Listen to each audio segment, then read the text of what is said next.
The following is a Just Green production brought to you by the Might Be News Network. Hello, everybody. This is Joe Frantz here with Brandon Novak for the Novak and Frantz podcast/show. They probably can't hear you because your phone's vibrating over there. Yeah, I don't know who's Come calling. on. I get all these calls from Canada. Anyway, so we're here with the illustrious Brandon Novak. You're supposed to say something, Brandon. Go ahead. I didn't like the title illustrious. What does illustrious mean, Brandon? I thought about it. That was the problem. I think it was like illustrious is like voluptuous, right? Yes, you're very voluptuous. Yeah, but I don't have tits or an ass, so I'm not. Okay. Well, next in line is CJ, the President and VP and CEO of Brandon Novak Incorporated Global Worldwide. Say hello, CJ. Hey, Hello. how's it going? See, I'll answer to that title. Fuck illustrious. And of course, we have Taylor, who is the I know what you're thinking. He's the guy who just runs the board. No. He's the president of, go ahead. The Might Be News Network. That's right, on which you can find many other wonderful shows, including this one. So, ladies and gentlemen, here we go. It's a very important topic, I think, one that's on a lot of people's minds all the time, is what is success? Everyone has their own idea of it, right? I mean, it could be a wonderful career. A lot of people think it's a fancy car. Some people think happiness is success. Women, love, a fancy house, sex. Now, what is your idea of success? How is success measured? How does society view success? Brandon, let's start with you. What is success to you? I think I was just really getting really into deep and thought about that question, and I think it's peace of mind. Is for me is success, because I know from the moment my eyes open to the moment they close, my mind does not stop. Right? It's constantly thinking about things that matter, that don't matter. It rarely thinks about things that happened in the past, right? Because it's already happened. There's really nothing for me to think about, fear about. It very rarely focuses on the present, right? What my brain usually is centered around is the future and things that may happen, right? Things that could possibly happen. And what that looks like is fear. It's a whole bunch of fear. And all that fear is false evidence appearing real, because it's the future. It has not happened. I'm not a psychic. I cannot predict the future. But 9 out of 10, I'm constantly in my mind thinking about things that could possibly happen that aren't even real. So when I can slow my mind down enough to actually be in the moment and to be present, and that's why I'm a big fan of laughing, because it's proven fact that when you're laughing out loud, it's literally impossible to be anywhere else but in the moment. Think about that. Try next time you're laughing, try to think and see if you were thinking about like 2 hours from now or a week from now or yesterday. So that's kind of for me where it is right now. But I noticed what I view success as changes on a daily basis, because when I first got sober, success for me was just getting one more hour sober, one more day sober, right? And that's still my primary purpose. But now, after several years of being sober, like I'm not counting down the days. That's not like my eye of the tiger, eye of the prize. Now it's like, okay, for example, today is day number 6 of no cigarettes, right? That wasn't my care or concern when I first got sober and wanted to become a productive member of society. I could care less about quitting smoking. Now, as I evolve, as I mature, now my health is a thing. Right. So now I go to the gym. I did acupuncture yesterday. I went to a chiropractor yesterday. I got a fucking facial yesterday. I have 6 days sober. Really? What was his name? Yeah. Why don't you save that joke for the end of the podcast when everyone tunes out? No, but listen. So here's what I want. Okay. So basically what you're saying is success is an ever-changing yardstick on which you can measure some kind of current goal that you have. Yeah, depending on where you're at in life, like which you view. What are your values? What do you view important? Well, wait. I want to get back to what you were talking about fear. Yeah. So you say fear impedes your idea of success, your goals. What is it about fear that why did you bring up fear? Because when we're talking fear about isn't success? even real, right? Yeah. And fear blocks me out of succeeding in 8 out of 10 of my goals because I fear that I'm not enough, that I could have did better, that I should have did it this way, that if only that person would have been here and gave me this opportunity. You know, it Sounds like your fears have to deal with the past, because everything you just mentioned doesn't have to do with the future. It has to do with No, it does. It absolutely does. It does. Yeah, like business endeavors. What are you afraid of today? I was talking to a therapist about this last night. A lot of times that the rug could be pulled out from under me at any given time. Like you could lose your job, Everything. You'd lose your health, Lose my home, my health, my job, my mother. Right? I'm worried about my mother dying. She's not sick, but that's my fucking mind, which is insane. At this moment, what do you consider success? Other than Peace of mind. When I can like slow those impeding thoughts down that never fucking stop. Fascinating. And just find the peace in the here and the now. That's a task within itself. If you think, for me, if I think about it. I'm inclined to agree. I've been pondering this subject for about a week now in preparation for this podcast, and where I'm at now is I believe that yes, success is one of the ways I can measure my success is if I have peace of mind. If I can let go of my stress, right? So with that said, in order to achieve that, you have to have certain physiological needs met. One of them, I hate to say it, and it's not a popular thing to say, but it's financial. One of my biggest stressors is money, because a lot of the things that I work on, like when we made the movie Haggard, when we made the CKY video series, I didn't get paid for those. I did those movies for free. And I lived in a crack neighborhood in a house that cost $158 a month was my share of the rent. There was 3 other guys there. So You had that poster on the wall that said, fuck Reagan, he's a fuck ass. yeah, and I love Reagan too, which is ironic. I'll never forget that. But I still have some of those if you want one. No thanks, Frantz. But anyway. Cool. But so one of my biggest stressors of being an artist is to never know where my next paycheck is coming from. So that, even though I feel successful as an artist, I'm always unsettled. And it's so hard to find some kind of calm. You know, like today was a red letter day for me, man. You know, Jason Mewes of Clerks, you know, Jay and Silent Bob, you know, he put out a really cool tweet about our graphic novel, The Brandon Novak Chronicles. And I was very appreciative, and it was, for me, it was coming full circle because I've always been a fan of his work. And now he's a fan of something that I did. But I was only able to enjoy that moment for maybe a minute. Yeah. And I had a 1 minute victory today. And that was it. Now, why don't I feel more successful? Like, why can't that happiness carry on for longer than a minute? And that's why I think success is finding like the peace in the here and the now. I really, because you had a minute worth of success off of that. It's probably about 48 more seconds worth than I felt, right? Because my thoughts in my mind went to why, where, what were the motives, you know what I mean, behind the whole deal. You know what I mean? Like I couldn't just see it for face value and be like, wow, that is really cool. That's a major accomplishment. My mind goes to shit that's not even real, false evidence appearing real that I'm coming up with that hasn't even happened, that I don't even know happened. You know what I mean? Yeah.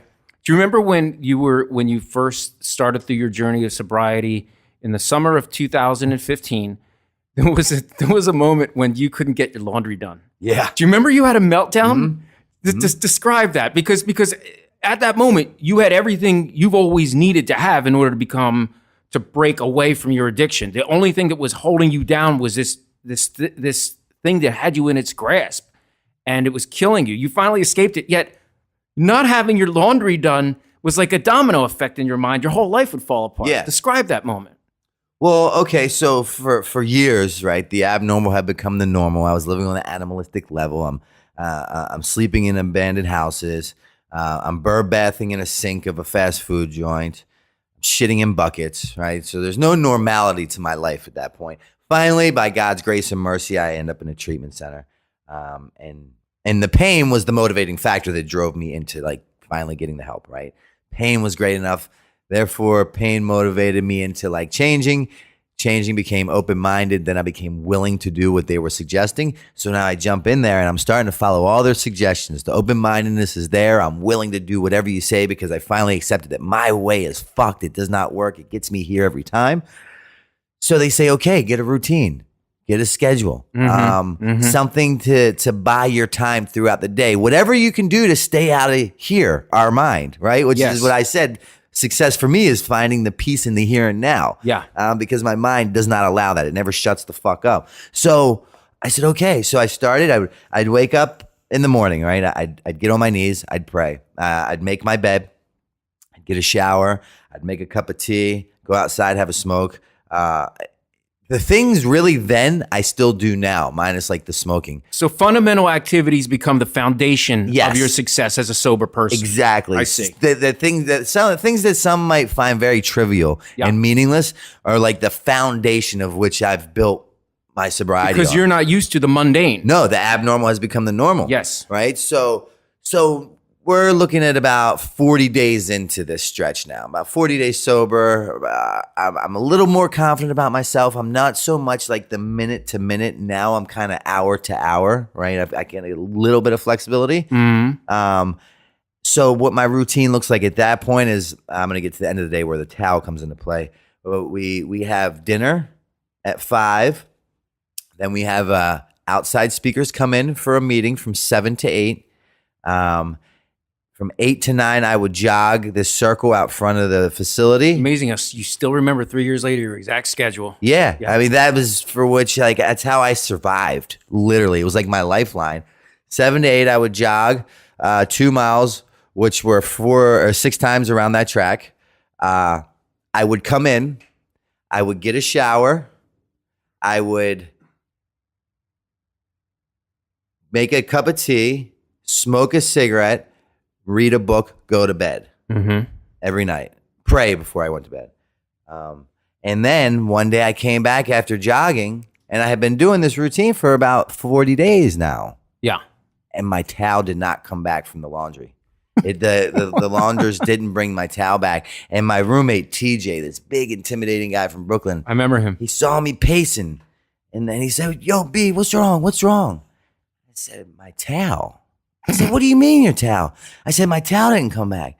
And if my towel didn't come back, that means how can I shower? And if I can't shower, how can I make a cup of tea, smoke a cigarette, and read in my bed? And then pray. I can't pray because I can't get in the shower, which means I can't sleep. What am I? You know what I mean? I was so disoriented and discombobulated. You know what? That moment that you went, that little meltdown happens on so many different levels. So, you know, I'm writing your new biography right now, the sequel to Dream Seller. I'll go through the same thing. I promised myself I would have that book done 3 months ago. Yeah. And I keep finding things I want to change, which are going to make it better.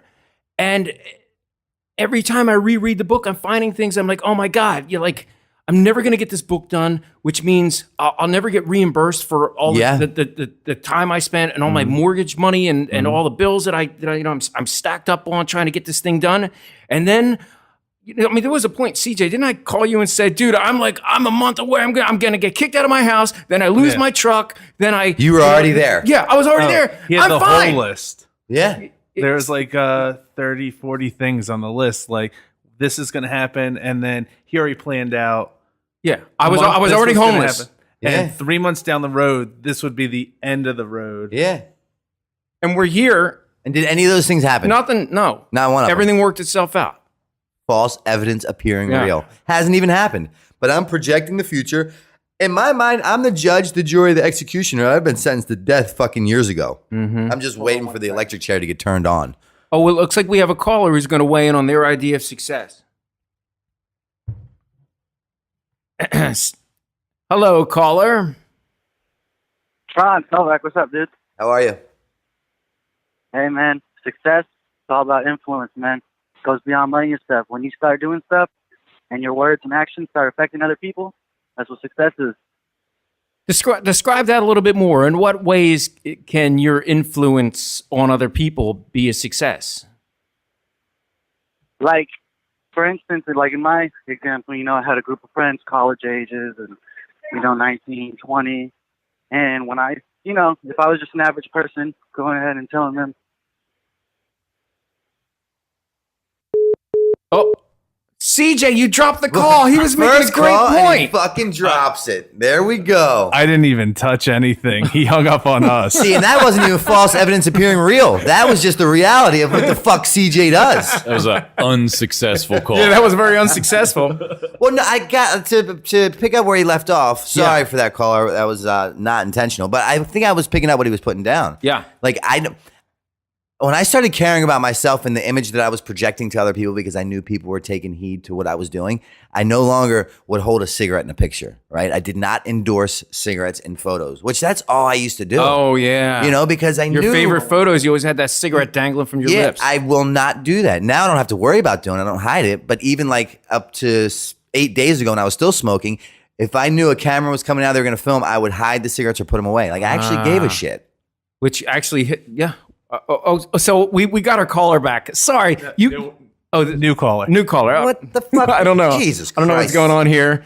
It's a crazy day. So, hey, caller, how are you? What is your idea of success?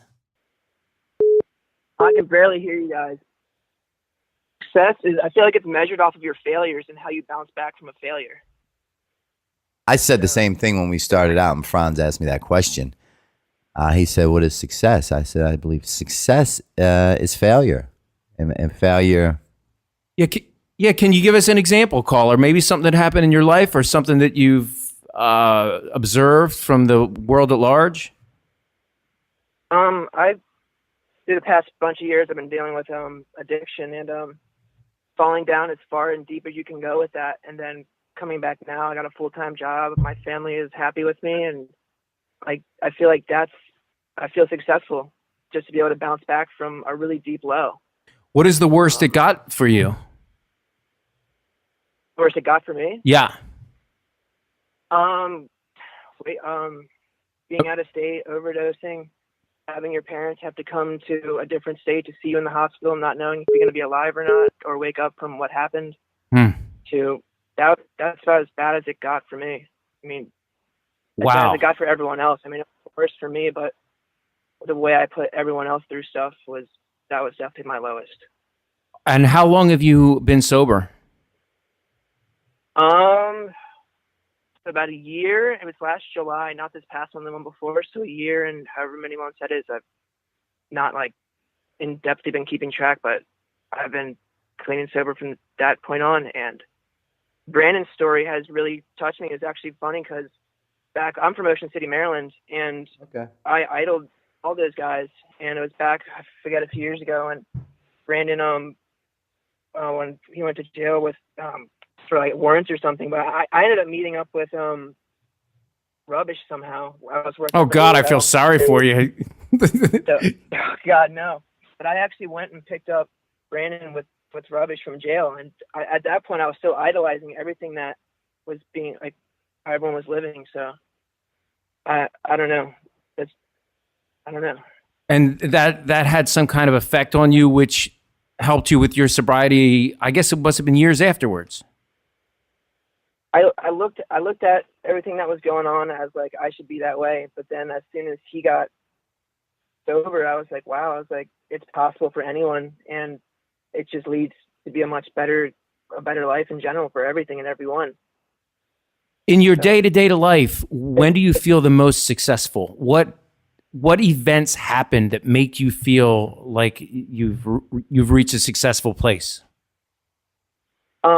Just I'm stable on my own. My family's proud of me. They're happy of how far I've came, and I can just not be putting other people through pain.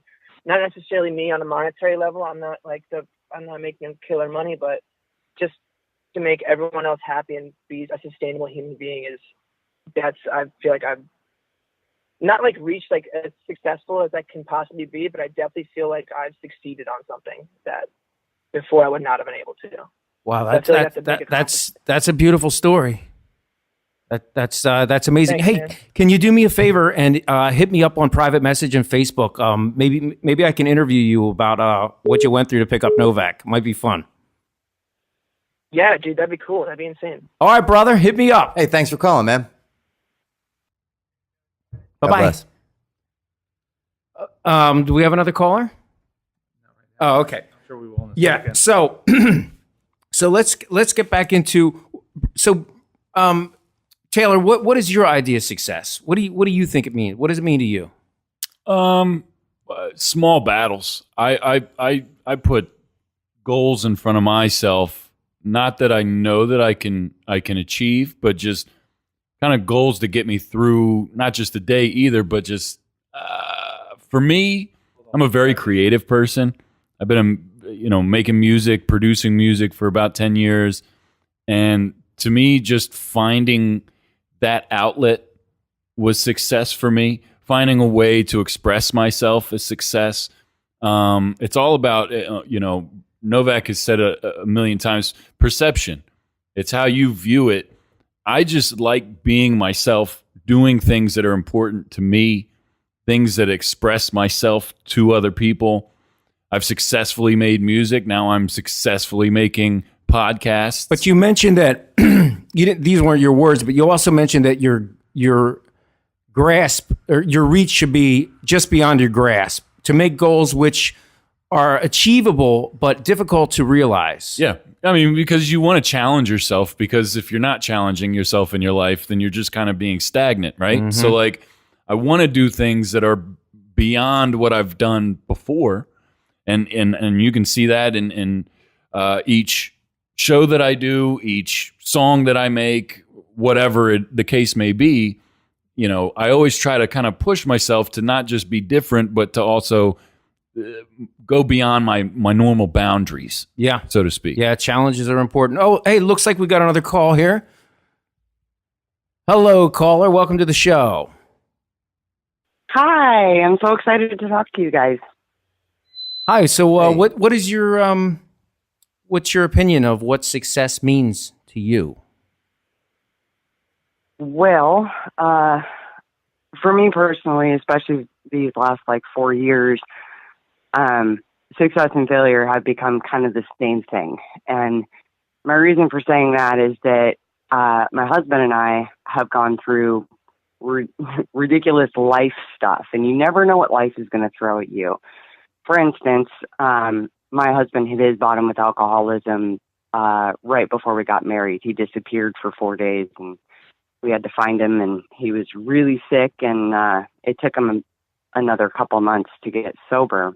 And then after that, it was, a family in recovery trying to get themselves together, financially and otherwise. And then we actually fell pregnant, and a week before my due date, we lost our child. And it was pretty extreme stuff that we've been through.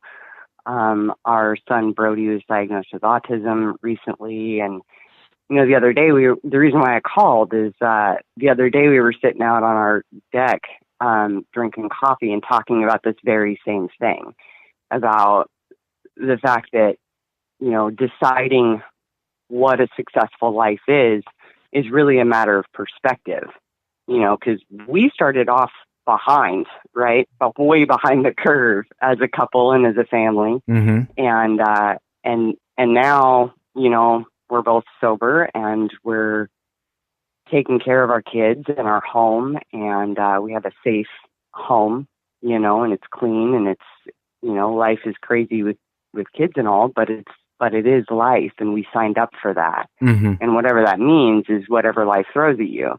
So you can decide that something that, is a failure or a success, but it doesn't really matter.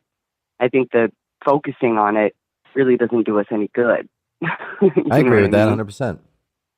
What do you mean by that, Brandon? Yeah. Well, yeah, because I always say when I want to make my God laugh, I tell him how my day is going to go, right? And I'm not religious. I'm very spiritual, and what today's success for me was not what 2 years ago when this very day's success was. You know what I mean? Like I was just in two totally different places, physically, mentally, spiritually, that, you know, today my success was I made it out of Florida on a flight before the tornado hit. I made it home. Right. I changed my cat litter. I fed my cats.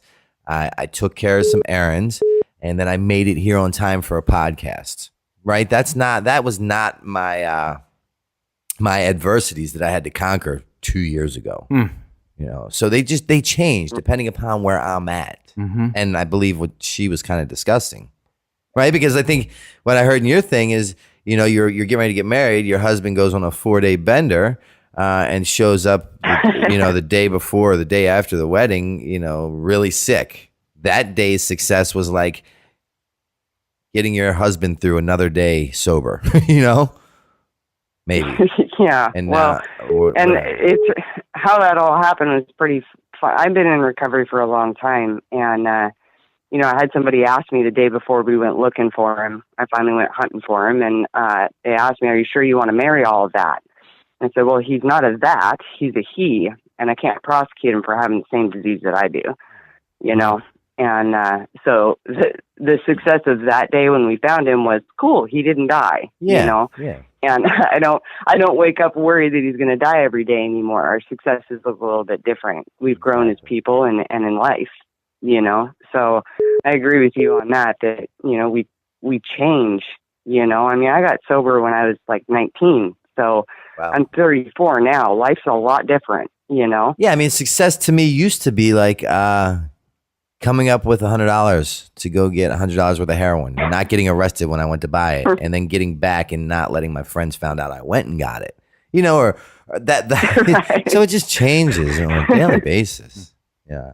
And caller, nowadays your idea of success is that quiet evening on the porch that you described a moment ago, where you're reflecting on your blessings. Yeah, I mean, that's a pretty big success for me. Yeah. You know, my life is really quiet now. Absolutely. My life is really content. Right? I don't have those moments. I consider it a success. Yeah. I agree. I consider it a success when I can get my kid not to punch somebody at the bus stop. You know, I'm like, woohoo! Like, nice job, dude. Or he put on pants when somebody came over, you know? Yeah. Awesome. You know?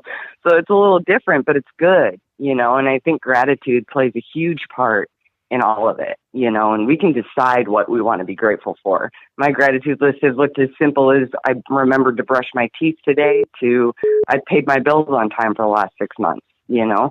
It's all about perspective. I agree. So, I mean, there's days where I get so caught up with the accessories in life that I'm like, you know what? I'm fucking sober, right? Like, because I can lose sight of that real quick. Just like I can lose sight that there's a roof over my head, a bed to get into, food in the refrigerator, a clean bill of health. I can forget that shit real quick because I get overwhelmed with the things in life. So, gratitude. Exactly. Sounds like you have something to attend to over there. Hey, thank you so much for calling in. I think that your view of success is very beautiful. Thank you. Yeah. God bless. Thanks for letting me stay sober. Thanks for chatting, guys. Bye. Bye-bye. And it looks like we have one more call before the break to get to. Oh, okay. Yep, CJ dropped it. Well, you guys are totally right, though, that it changes as time goes by. You know, I just got married this past summer, so that to me is a huge success. Like looking back at like certainly like previous relationships and where I was at before too is talking about. You think about the things that you've done in the past and how those your level of success has changed or your perception of success has changed, and that's almost a success in itself, right? Because to be aware of that, but to also just knowing just the fact that your perception of success has drastically changed from point A to point B where you are now. Yeah, you know, I think that's pretty crazy. Yeah, I agree. I think that's a good point to go to our break, and we'll be right back. The power of awareness. You know, ignorance is no longer bliss when you know you're to be held accountable. So the power of awareness. I'm a big fan of that. Yeah. Fuck your break, Frantz. No, stay aware then. Stay aware for the break. And we'll see you Point proven. Check out Relatable Radio on the Might Be News Network. On iTunes and SoundCloud. New episodes every Tuesday. Oh! This is a mom confession. All right, I forgot to pick Landon up from school. Only one day? One day. Okay. All right, but I was at the bus stop. I forgot to pick him up at school. So you were So making an I effort. was- It's not like you were out partying. Right, You right. were- yeah. This is ruined. Mhm. And it's bringing up, You know, in You 30 don't- years, you he's don't- going to bring that up to you. it was awful. Like, I was 30 minutes late, and the teacher's like, oh, I told him you were late because you were probably going back to school night for your kindergarten. I was like, yes. Yes, that's the night. Oh. That's exactly why I was late. I was watching Ellen. No. Of course No, not. I didn't make coffee and sit on the couch. No, not at all.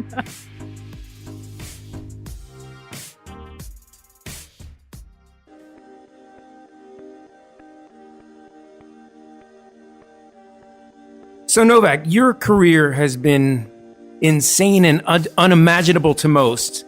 Having been a pro skateboarder for Powell Peralta, having been a star on Jackass and MTV's Viva La Bam and Unholy Union and all the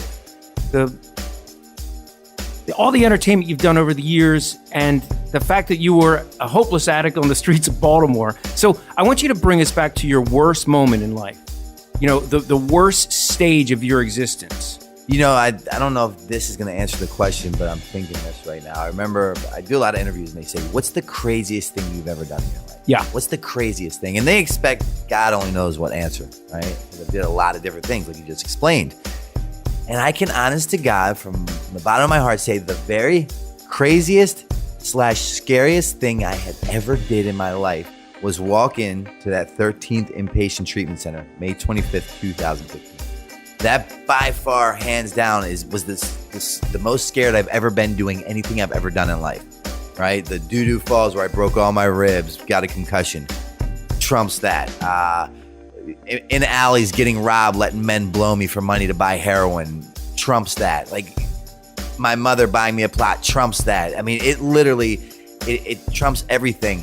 And when I was in there, and my therapist, Christina, who I still see today, she came to me and she said, Mr. Novak, I'm glad to see you're back. I said, yeah. She said, if you play your cards right, today could be the best day of your life.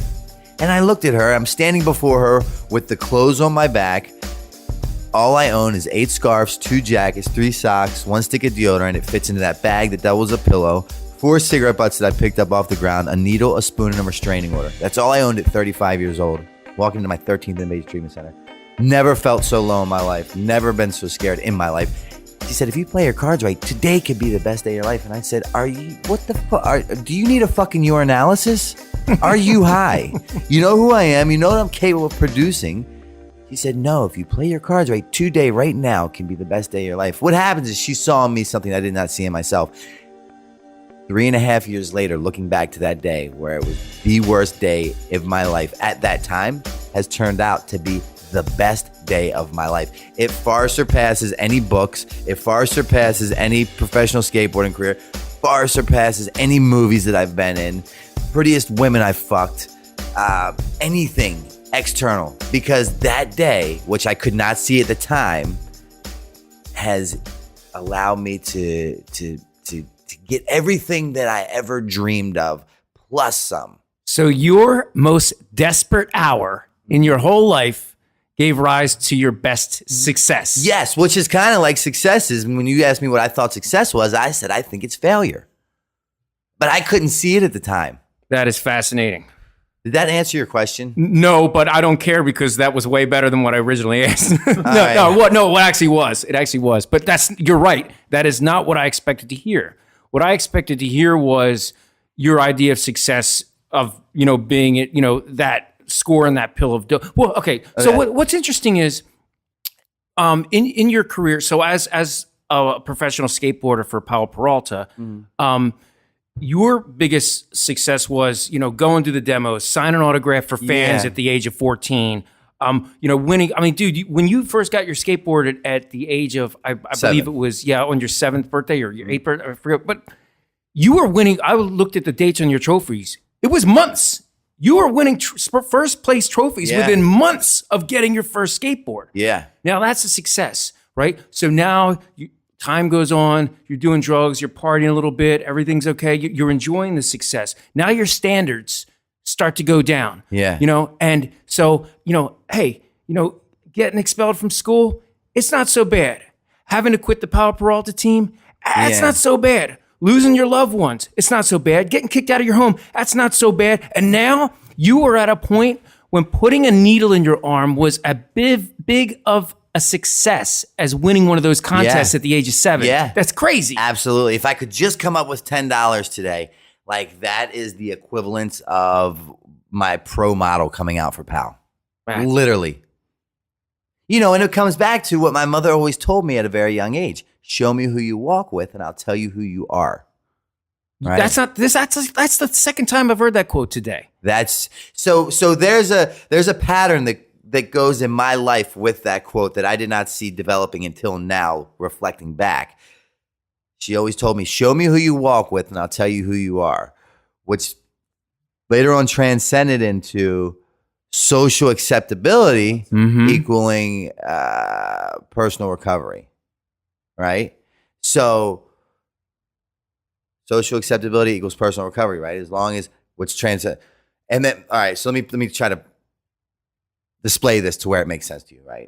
Show me who you walk with, I'll tell you who you are. Turned into social acceptability equals personal recovery, which then transcended into filling an internal void with the external solution. So basically all three of those, the common denominator in all three of those quotes are external things. Nothing internal. Show me who you walk with. Give me an I'll tell you who example you are. give me an example from your life when that was your modus operandi. Well, my whole life, right? As long as the woman was pretty enough, the account was high enough, the car was new enough, the home was big enough, and you told me those things because you could see those things externally from the outside, that validated that I must be doing well. So then when I'm walking with a group of homeless heroin addicts and our job is to shoot heroin from sun up to sundown, that's the norm. Right. So you were if I'm with skateboarders winning contests, you win a contest, I win a contest. That's the norm. But also, you know, when you are in Australia, you're hopped up on cocaine. The fans are giving you heroin by the bagful. Cocaine by the line. Giving you bottles of booze so you can get completely fucked up. You're on stage touring with Fuckface Unstoppable, singing for Bam's band in front of all those people. That macrocosm that you created for yourself, that becomes your version of success at the time. Yeah. Even though you're killing yourself. Absolutely. It becomes success. It becomes reality. It becomes life as I see it. As I view it. Self-destruction. Like he said, it comes back to perception. You know what I mean? Mm-hmm. Show me who you walk with, I'll tell you who you are. I'm fucking rolling with a rock and roll crew in Australia doing drugs like it's going out of style. Yeah. That's reality. Wow. So it makes sense. The abnormal has become the normal. So if you wonder how rock stars let their lives get so out of control, that's that kind of gives you a window into that mentality. Hey, looks like we have another caller here. Go ahead, caller. Hello. Welcome to the show. Hello? Hey, buddy. How's it going?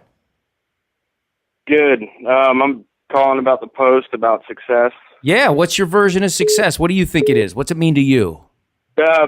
Well, me personally, it's being able to wake up each morning and want to make it through the day, to wake up the next morning and being able to deal with like past discrepancies and things that, I have guilt and regret about, and being able to drive past those and make it on to the next day. Personally, that's a successful day for me.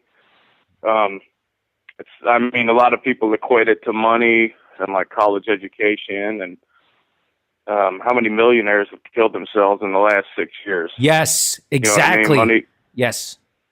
Money it wasn't with me, and I didn't go to college. I joined the military at 19 and then got out and then, dealt with that. But to me, success is being able to accept my flaws in the past and then, move on and learn from those instead of stay in the past and punish myself for, things I've done to other people.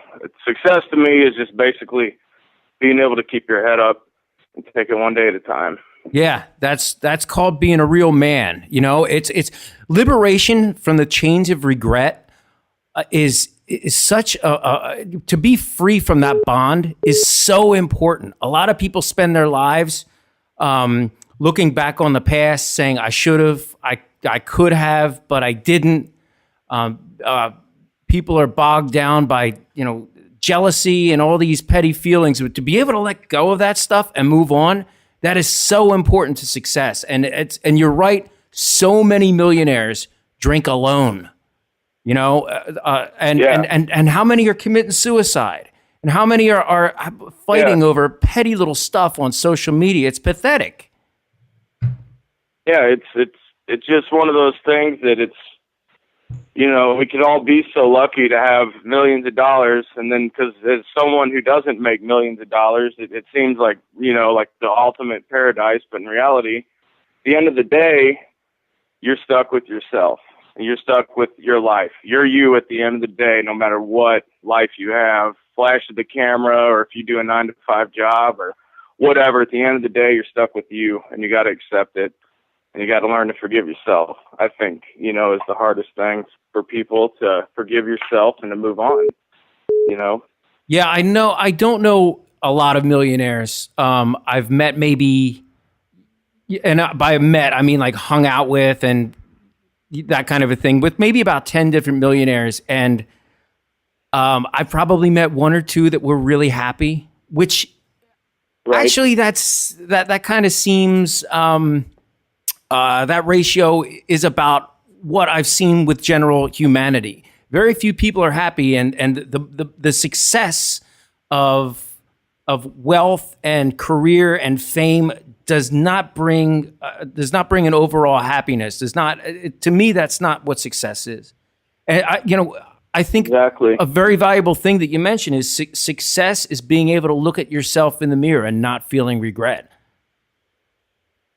Yeah, it's exactly, and that's. I say that, and me myself, it's a struggle each day, but ultimately, to me, that's what is a successful day, when I don't look down and I don't look, too hard. Like I said, wanting to wake up the next day is success to me. Yeah, that's beautiful. All right, well, thank you All right, so much for weighing in, buddy. My call. We really appreciate it. All right, I do too. Thanks a lot. Okay, bye-bye. So Novak, how do we measure success as a society? Like, for example, let's take someone everyone knows their name, even if you're not a reader. You know the name Edgar Allan Poe, right? Prolific reader, master of the macabre. Everyone loves Edgar Allan Poe, even if you never read his stuff. Is he successful to you, Brandon? Yeah, to me he is, because he was a deadbeat writer. He had no money. He died in an alley in Baltimore. He sold the Raven for, I think it was $9. But he did what he believed in. He followed his dream, and if you find something, I believe everyone has a God-given talent. I believe everyone has it. And you hear my speeches a lot. You could be the best ping pong player in the world, but God might not see fit to put a paddle in your hand, right? Yours is a camera. Mine was a skateboard. When you find that, when God, higher power, whatever you want to call it, allows you to see that, if you're one of the fortunate, blessed to come across what your thing is, and you take advantage of it and you do it to the fullest, then fucking right, you're successful in my eyes. But he died broke, miserable, and alcoholic. And now... But he had a passion of writing, and apparently he was very good at it. Yeah. But... he's known. But there's... but you want society to feel at least a small debt of gratitude for your works when you're alive. I don't know. Maybe but see, then that comes back to like filling the internal void with the external solution. Yeah. Right. So like, I need a parade day in my honor while I'm alive to see it, so I can know that my work was valued as it should be. Well, they say solitary confinement is one of the most cruelest form of punishment, and they say that a tree that falls in the forest, if no one hears the sound, it doesn't make a noise. So by the same token, if you have all this passion and there's no one there to receive it, that's heartbreaking. I don't know if that's, but society views him as such a success, and he's celebrated now. It's it's a curse almost. I went to his house a couple times here in Philly and toured it and bought like trinkets and shit like that. Yeah. Go to the area where he died in Baltimore. He's a legend. I don't know. I guess we'd have to ask him in the next life. Yeah. if he feels his life was worth living. Well, I was looking at some other people who I always admired, like the Three Stooges.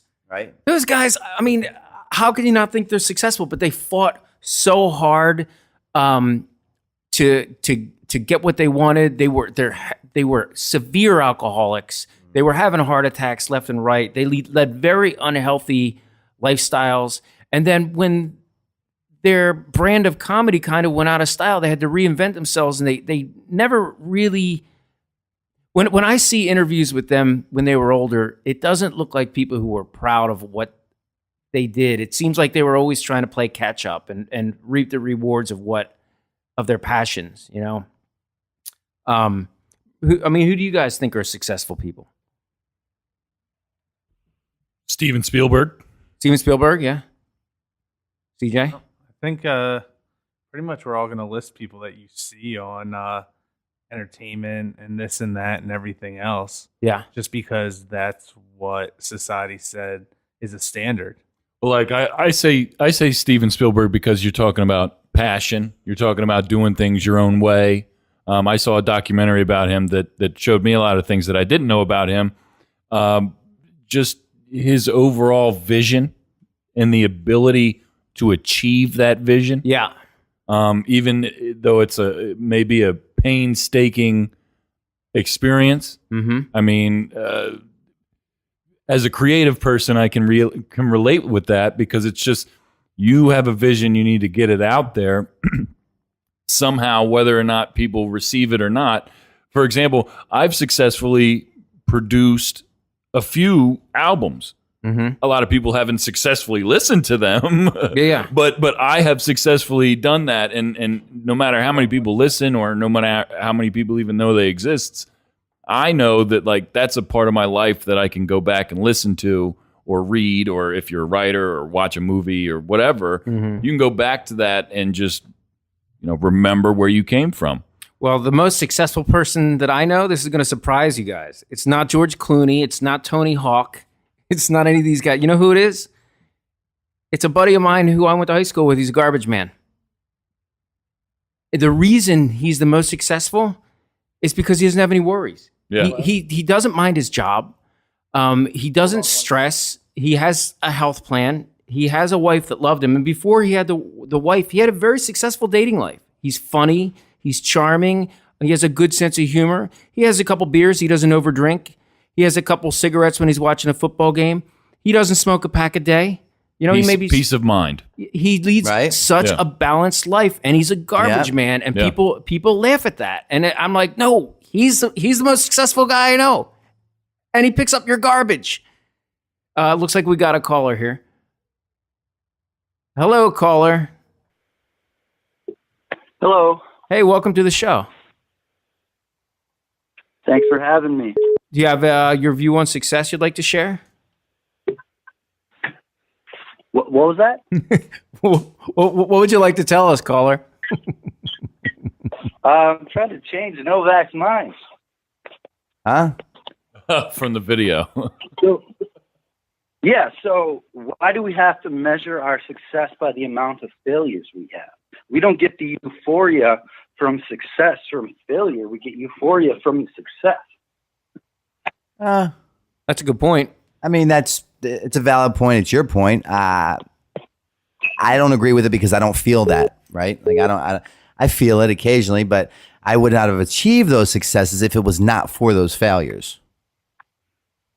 Correct. I agree with you there. So it's just two different stances, two different positions on the same topic. Only because I don't know where you're at in life, and you can probably only assume or guesstimate where I'm at. But where I'm at today might not be where I'm at tomorrow. Tomorrow I might fucking agree with you. But today, right? You know what I mean?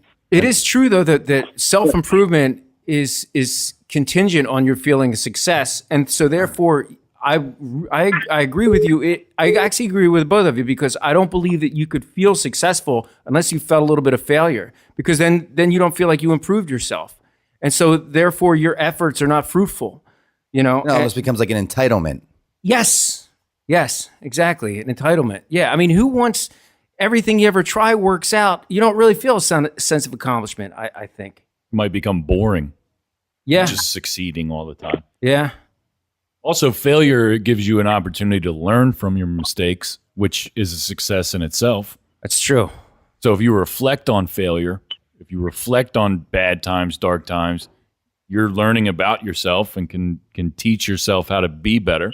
And then I think not only learning about myself, but learning about others, right? Because through those failures, through those trials and tribulations that did not go my way, it's now taught me how to treat others who are not where I believe they should be with empathy, with sympathy, with compassion, which I lacked before. Right. Yeah.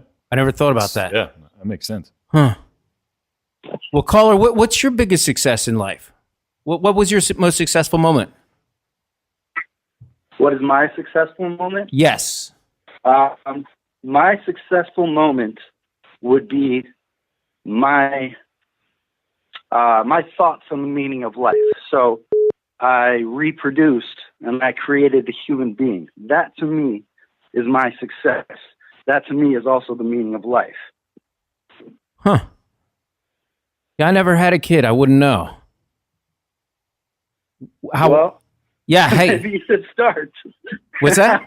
Oh, it's just. Well, Maybe you should start. I gotta find the right girl first. Well, thanks so much for calling, man. We appreciate man, thanks your for listening. Thanks your point of view. for raising the Yeah, question. man, I'm all the way from Kenosha, Wisconsin. Thank you. Thank you for yeah, having me. right on, man. Thanks All for right, calling brother. in. Cool. I like that. So, what is the equal weight into the opposite end of scale of success? What are some of the bad things we've seen happen to people who have what society views as success? Let's take people we know who have the money, the car, the women, the fans, the cool career. What are some of the worst things to happen to them? I think we already examined this. The Mel Gibson tapes. Yeah, Wow. that's true. Yeah. Yeah, that's a good Yeah. point. Yeah. Yeah, we really did. The yes men and yeah, stuff there's like no that. repercussions from the actions. Feeling like you have, fake friends all Entitlement. over. Yeah. Yep. That's one. Yeah. So Depression. Yeah. Substance abuse, obviously, with the Mel Gibson tapes. Yeah. Yeah. I mean, Well, Novak, can you recall a moment where you were, well, I guess we went over that with the heroin stuff, thinking you're successful by finding enough money to put a needle in your arm, which is only $10. yeah. Is that a caller? But you know what's really what's different now is my days of success is like literally making it through one day without a cigarette. It's just like I was back in detox, making it through a day without drugs or drinking. And I would think back because I'm counting my days, right? I'm like, all right, I have one more day under my belt, just like it was when I was in rehab with drugs and alcohol. Now it's with cigarettes, and I'm like, it was so much easier then, right? Because at that point in time, my only job in life was to stay sober. That was it. No one expected anything from me.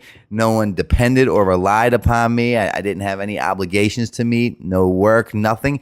That was my job. And now I'm like, fuck, I wish it could just be my job just to not smoke a cigarette, because I'm still, I'm going through all the emotions that I went through when I was quitting drugs and alcohol, right? I'm like going through serious bouts of depression, insecurities, don't know what to do with myself, with my hands, feeling very uncomfortable in my own skin, trying to figure out who the fuck let me in. I can't, and smoking's a very ritualistic thing. Oh, you were the guy who timed your day to cigarettes. Yes, and I work on my phone a lot, helping people get into treatment, and I smoke when I talk. So therefore, I'm not smoking, I'm not talking on the phone. Now I'm not taking work calls. Now my work's suffering, right? It's a whole pattern here. And I'm really the phone's ringing, time to light up a cigarette. Yeah, and I'm like trudging through the day. And I'm like, God, I wish it was like when I was in treatment. But now I have like mortgages to see the towel being ripped out from like how we started this conversation. Fear, false evidence being real. Now I'm worried like, shit, this is going to be the worst month I've ever had. Shit, my employers are going to fire me. Shit, I'm going to Greece next week. How am I going to make that flight? All these things. Yeah. That you think you're going to lose the house, and fear, not being in the moment. When it's like, dude, it's cool. You have 6 days without a cigarette. Mm-hmm. You have a roof over your head.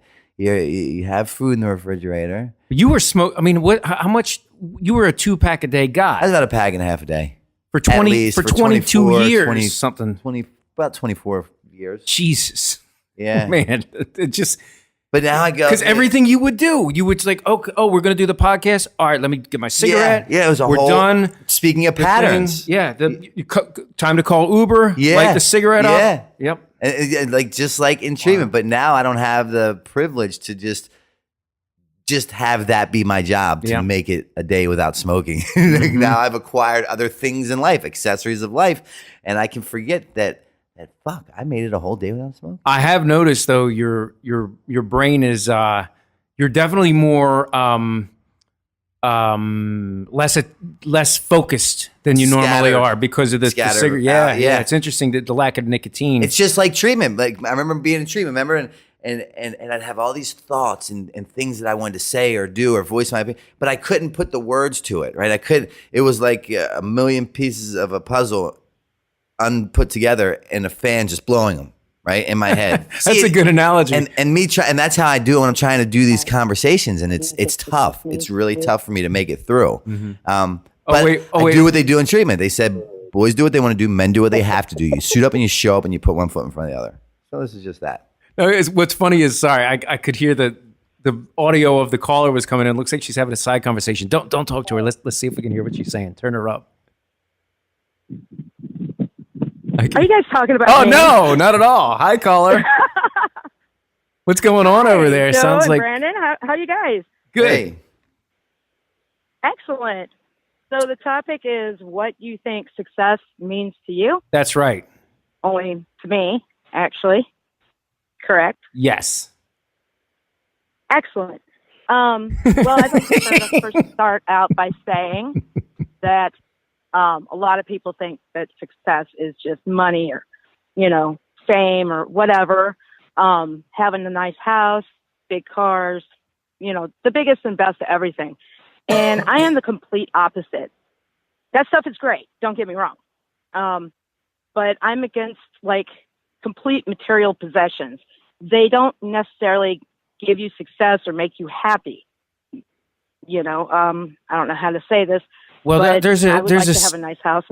I'm sorry. Go ahead. Well, I once heard a quote that money doesn't buy happiness.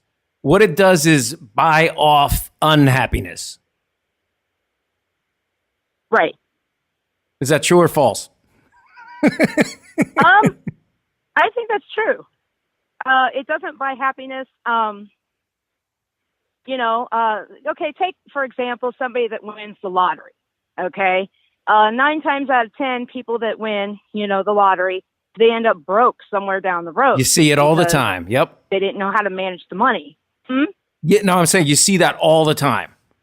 They wind up miserable and broke. Yeah. Yeah. So they thought, hey, this is going to buy successful. They're set. They're successful now. And they think they're going to be happy, and down the road, turns out not to be so. So that's where money can get you. It necessarily does not buy. It doesn't buy happiness. It temporarily fixes, I guess people's problems for a minute. But I think success is when you try your best every day, even though you feel like you haven't succeeded, and no matter the outcome, if you try and do what you think is right. That's success to me. Well, I got to disagree with you there. I'm sorry. Go ahead. Give me your example. Oh, no, I want to hear what you have to say. No, well, my biggest fear in life, and I guess it might go back to what Novak said, but when I feel like the biggest failure is when I really try to do something that I believe in and I put my heart into it and it fails. I don't feel like it's success. I feel incredibly ineffective as a human being. I feel like a loser. I feel like I've wasted my time. I feel like I've misled myself. I've lied to myself. Every insecurity and negative feeling and bad emotion I ever had plagues me like a horrible disease that manifests all over your body. And it's just an awful feeling. I hate it. But that's just me. Those feelings. But without failure, you cannot make yourself better. You can't make the situation better. So you won't necessarily feel that, hey, you're awesome, at the end of the day, if you had something that failed upon you that you didn't do good at. But when you go over a lifetime, okay, and you know you did your best, tried and did what you could, in the grand scheme of things, that is success. You were the best person that you could possibly be. I'm not saying everyone is perfect or, you know, they're going to have, you know, those perfect thoughts or feelings or anything.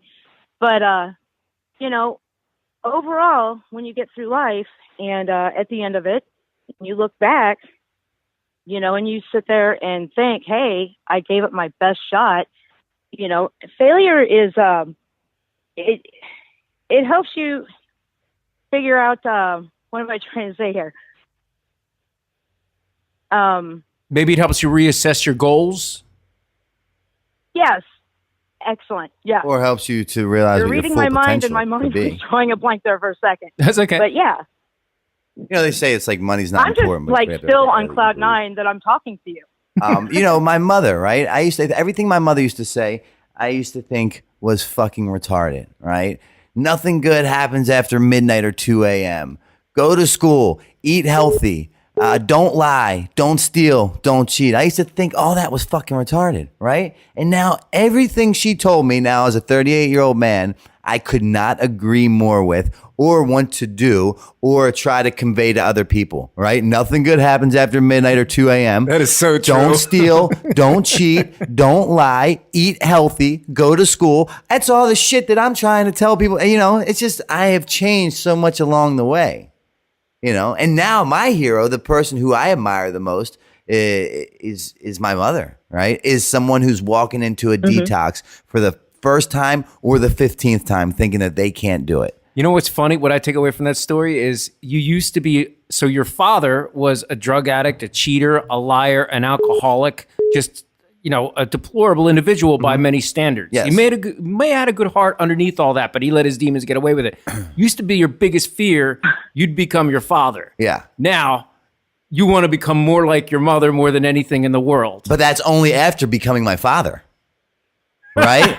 So, Yeah. So without those failures, my success would not be measured on what I believe success is. Wow. Yeah. Yeah. Yeah, you know, I look back at Jesus, wow. I didn't see that coming full circle either like that either. So it caught was me great. off guard as well. But good point. Well, Well, it takes darkness to be able to see the light. You know, I mean, I You have that can't have one tattoo on my without the hand. other. I can take a lesson from the darkness. All coming back to, like Taylor said, perception. Yeah. Yep. Wow. Hey, thanks for calling Yeah, in. thank you so much. It's about All right, we're thanks for running letting me against the talk to you clock guys. here. Like I said, I'm still on cloud nine. You made my day. Thanks, sweetheart. So, All right, you guys Yeah. have a good night. So I guess it's about time to wrap it up. So I guess what have we learned? Well, we do no, not about what we learned, but what we do know is one of lame Franz's. See, well, no, we're not there yet. No. See, my thoughts don't work. My head does not work. I was going to say one of Franz's lame ass jokes. I wasn't and it even came out wrong. there yet. I wasn't even there yet. Wait, Let's say- Novak can't escape it now. He can't run outside and go smoke a cigarette. Yes, I can. Well, in the end, we've learned that society has this view of success, which is the facade of the career, the car, the family, the women, the cool house, the Money, property, and prestige, which ultimately divert us from our primary purpose, which is to be a good individual, a good human being, kind to our brothers and sisters. That was all the callers that we had today. Because that's where they all agree is that, you know, happiness comes from within. Your success as a human being stems from your ability to create achievable goals and to bring them to realization. And it's such an important message that I think we all have to check ourselves daily and look at ourselves when we feel like a failure and just say, hey, everything's going to be okay. Mm-hmm. The here and the now. Yeah. So on that note, namaste. Well, actually, real quick, did you hear that Batman and Robin got run over by a steamroller? For Christ's sakes. Yeah, Batman and Robin got run over by a steamroller. They now call them Flatman and Ribbon. See, I like how you did that because I couldn't give my plugs before, so I had to sit in while you said that bullshit. All right, so go for it. What are the plugs? Anyone that needs help with their addiction, alcoholism, call me. 610-635-9092. We'll figure out a way to find you the help that you need. Or reach me at my website, brandonnovak.com, all one word. Thank you for listening. Yeah, and also to get autographed copies of Dream Seller, and also our graphic novel, The Brandon Novak Chronicles, which Jason Mewes of Clerks fame says it's a very unique way of removing the stigma of addiction. So we're all very excited. Thank you, Jason Mewes. And so to get the graphic novel and Dream Seller, go to Amazon, go to brandonnovak.com. And also, I'm here with Taylor, our producer, who's going to tell us all about mbnnetwork.com, which is his network of news. Yes, go ahead. Check out mbnnetwork.com. Might Be News, Relatable Radio, Might Be Sports, Novak and Frantz Show. It's all there. We're on SoundCloud, iTunes. We're working on YouTube, working on a couple different platforms as well. But for now, you can go to our website, stream all the episodes that you want. SoundCloud, iTunes, all that good stuff. Check it out, mbnnetwork.com. All encapsulated under one umbrella, if you will. There it is. Thanks, everybody. See you next time. Love you.